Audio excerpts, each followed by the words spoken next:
একটা কামড় দিবি চাবাইয়া কোত করে কি লালাবি। টেক্কা দেখলো কেমনি? বাংলাদেশের চলচ্চিত্র আকাশে কিছু নক্ষত্র আছে যারা নিভে গেলেও আলো ছড়ায় চিরকাল। তেমনই এক উজ্জ্বল নক্ষত্র এটিএম শামসুজ্জামান। তিনি বেঁচে আছেন প্রতিটি সংলাপে, প্রতিটি দৃশ্যে, প্রতিটি দর্শকের হৃদয়ে। 1941 সালের 10ই ডিসেম্বর নোয়াখালীতে জন্মগ্রহণ করেন এটিএম শামসুজ্জামান। ছোটবেলা থেকেই স্বপ্ন ছিল শিল্পের জগতে নিজের একটা জায়গা তৈরি করার, কিন্তু সেই পথটা সহজ ছিল না। ছিল না লাল গালিচা, ছিল না কোনো সুপারিশ। তিনি শুরু করেছিলেন সহকারী পরিচালক হিসেবে। চলচ্চিত্রের পিছনের মানুষ হয়েও গড়ে তুলেছিলেন নিজের ভিত। 20 কন্যা চলচ্চিত্রের মাধ্যমে অভিনয়ে আত্মপ্রকাশ। আরে ওই যে প্রিয়া, আমার সুন্দরী শিক্ষিতা যুবতী ভাগ্নি। শুরুটা ছোট হলেও স্বপ্ন ছিল বিশাল।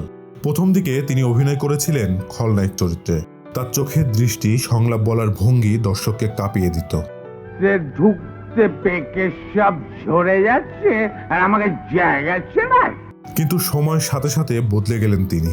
খলনায়ক থেকে হয়ে উঠলেন চরিত্রাভিনেতা। কখনো গ্রাম বাংলার সরল মানুষ, কখনো কঠোর বাবা, কখনো হাস্যরসের ছায়ায় ভরপুর এক প্রাণবন্ত চরিত্র।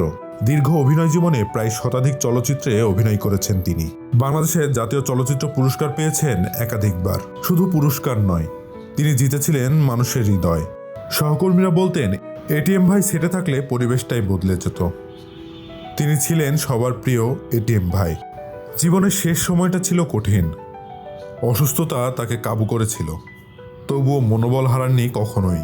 অর্থকষ্ট, শারীরিক দুর্বলতা সবকিছুর মাঝেও তিনি ছিলেন দৃষ্ট, ছিলেন বিনয়ী। 21 সালের 20 ফেব্রুয়ারি এই কিংবদন্তি শিল্পী চলে গেলেন না ফেরার দেশে, কিন্তু রেখে গেলেন অগণিত স্মৃতি, অসংখ্য সংলাপ, এক সমুদ্র ভালোবাসা। এটিএম শামসুজ্জামান শুধু একজন অভিনেতা নন, বাংলাদেশের চলচ্চিত্রের ইতিহাসে এক অনন্য নাম।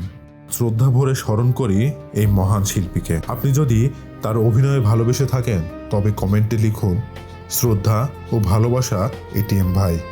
কারণ কিংবদন্তিরা কখনোই হারিয়ে যায় না, তারা রয়ে যায় আমাদের ভালোবাসায়, আমাদের স্মৃতিতে, আমাদের পদ্মায়।